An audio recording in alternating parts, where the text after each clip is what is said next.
제11장.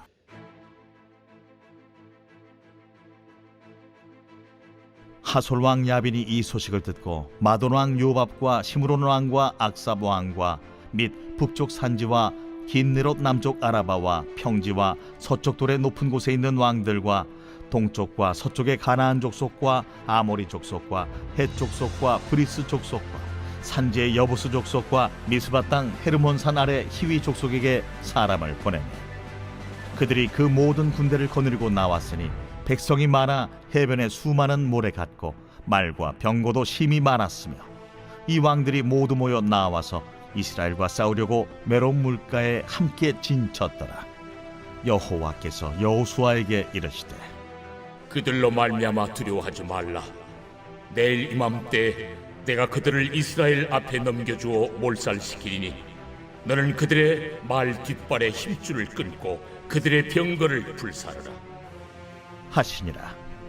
이에 여호수아가 모든 군사와 함께 메론 물가로 가서 갑자기 습격할 때에 여호와께서 그들을 이스라엘의 손에 넘겨주셨기 때문에 그들을 격파하고 큰 시돈과 미스르봇 마임까지 추격하고 동쪽으로는 미스바 골짜기까지 추격하여 한 사람도 남기지 아니하고 쳐 죽이고 여호수아가 여호와께서 자기에게 명령하신 대로 행하여 그들의 말 뒷발에 힘줄을 끊고 그들의 병거를 불로 살랐더라.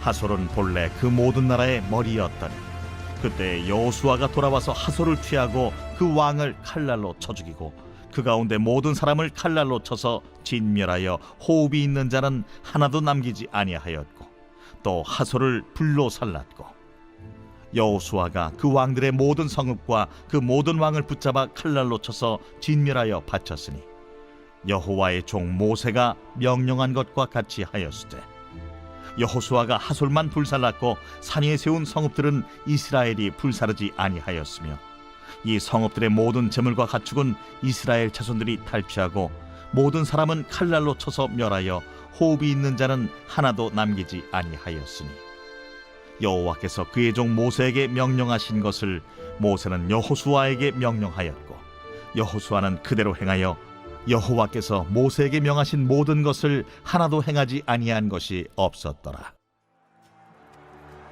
여호수아가 이같이 그 온 땅 곧 산지와 온 네겝과 고센 온 땅과 평지와 아라바와 이스라엘 산지와 평지를 점령하였으니 곧 세일로 올라가는 한락산에서부터 헤르몬 산 아래 레바논 골짜기의 바알갓까지 그들의 왕들을 모두 잡아 쳐 죽였으며 여호수아가 그 모든 왕들과 싸운 지가 오랫동안이라.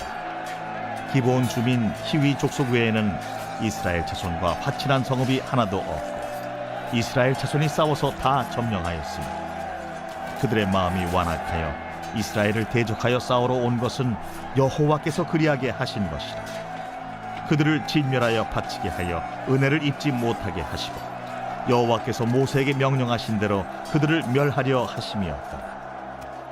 그때 여호수아가 가서 산지와 헤브론과 드빌과 아납과 유다 온 산지와 이스라엘의 온 산지에서 아낙 사람들을 멸절하고 그가 또 그들의 성읍들을 진멸하여 바쳤으므로 이스라엘 자손의 땅에는 아낙 사람들이 하나도 남지 아니하였고 가사와 가드와 아스도세만 남았더라. 이와 같이 여호수아가 여호와께서 모세에게 말씀하신 대로 그 온 땅을 점령하여 이스라엘 지파의 구분에 따라 기업으로 주매 그 땅에 전쟁이 그쳤더라.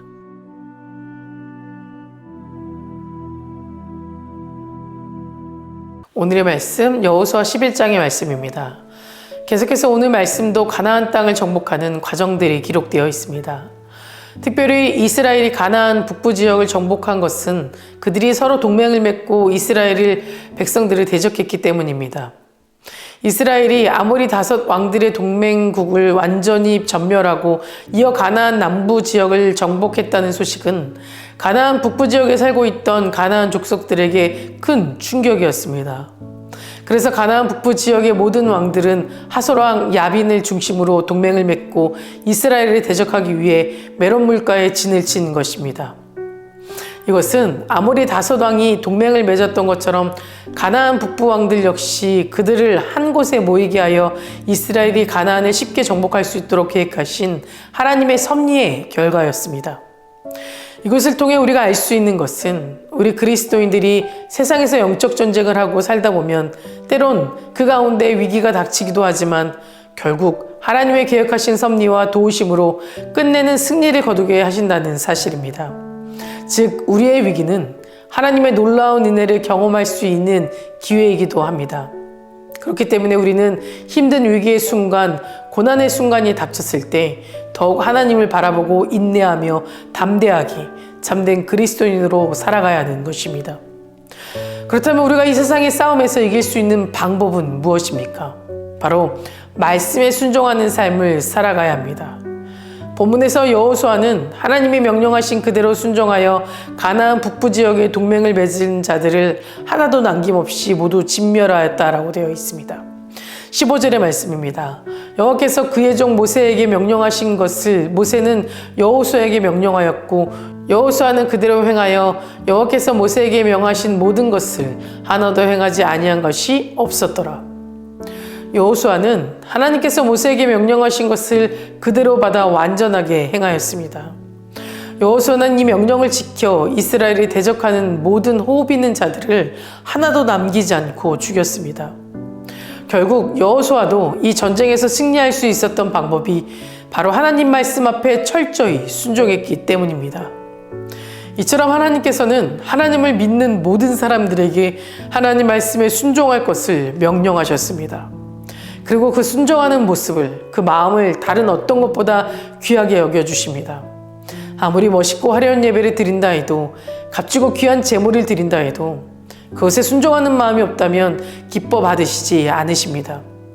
하나님께서 기름 부어 세우셨던 사울도 하나님을 순종하지 않고 사무엘을 대신하여 제사를 드렸을 때 하나님은 그에게 주셨던 왕의 축복마저 거두어 가셨습니다.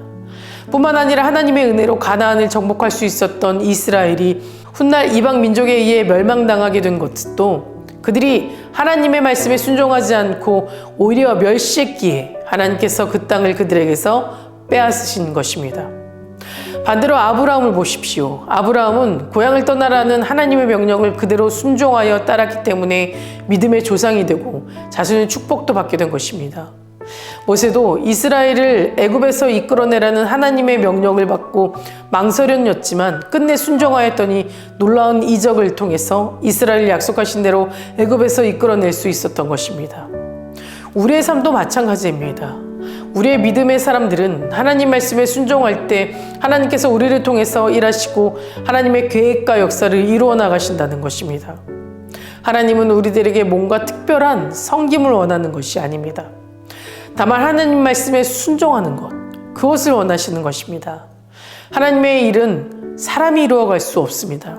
온전히 하나님이 이루어 가십니다. 그렇기 때문에 우리들은 오직 하나님 말씀에 순종하여 하나님이 명령하시면 그것이 어디든 가고 서라고 하면 설 수 있는 순종하는 마음이 사세로 우리 앞에 놓인 모든 문제들 또 모든 세상과의 싸움에 임해야 하는 것입니다.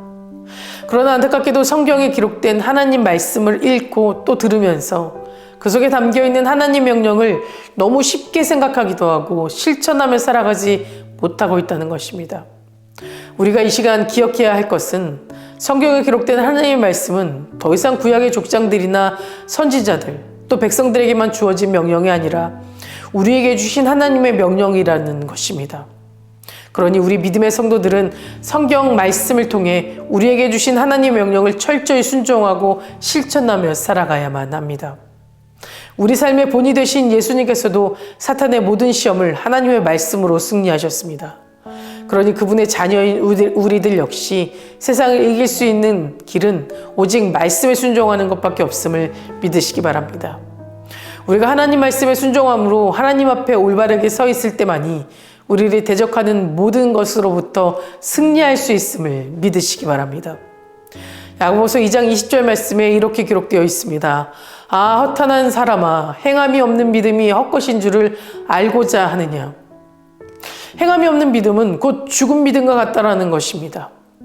사랑하는 성도 여러분, 우리가 세상을 살다 보면 끊임없이 대적하는 공격들을 받게 됩니다. 그것으로 절망에 빠질 수도 있습니다. 그러나 우리가 두려워하거나 낙심할 필요가 없는 것은 전능하신 하나님께서 우리를 대신하여 싸워주시기 때문입니다.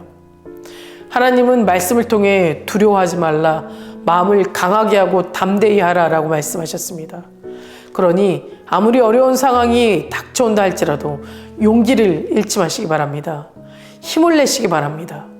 전능하신 하나님께서 우리 편에 서서 우리를 도우시고 그 시간을 통해 하나님께서 우리를 위해 열심으로 일하고 계심을 믿으시는 저와 여러분 되시기를 간절히 소망합니다. 다 같이 기도하시겠습니다. 오늘은 화요일입니다. 화요일 공동기도 제목은 교회를 위해서 함께 기도해 주시기 바랍니다. 먼저 교회의 부흥과 영적인 회복을 위해서, 또 이 땅에 교회가 복음으로 돌아갈 수 있도록, 선교와 전도의 문이 더욱더 활짝 열릴 수 있도록 기도해 주시기 바랍니다.